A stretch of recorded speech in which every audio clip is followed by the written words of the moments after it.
Railway రిజర్వేషన్లు అంటే ఒకప్పుడు బాగా గుర్తు. రైల్వే స్టేషన్ దగ్గరికి వెళ్ళి విజయవాడలో గాంధీనగర్ రైల్వే స్టేషన్ దగ్గరికి వెళ్తే పొద్దున్నే క్యూ లైన్లో నుంచుంటే మధ్యాహ్నం వాళ్ళు భోజనం టైంకి ఒక గంట గంటన్నర వెళ్ళిపోతారు.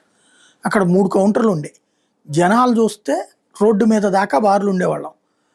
ఆ దిగి దిగి అక్కడికి చేరేటప్పటికి నరకం అనమాట. రిజర్వేషన్ అంటే ఆ రోజుల్లో అట్లుండేది. తర్వాత ఇంకో 2-3 చోట్ల సత్యనారాయణపురంలో ఒకటి, గాంధీనగర్లో ఒకటి పెట్టారు. అక్కడ కొంత తక్కువ ఉంటే అక్కడికి వెళ్ళి చేయించుకునేవాళ్ళం.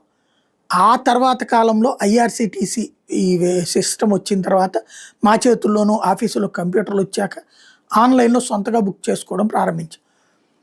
ఆ దశ నుంచి ఇప్పుడు చేతిలో సెల్ ఫోన్లోనే ఐఆర్సిటీసీ యాప్లోనా లేకపోతే ఇంకా రకరకాలైనటువంటి యాప్ల్లో కూడా ఇవాళ టికెట్లు బుక్ చేసుకోవచ్చు. ఆ స్టేజీ వచ్చేసింది.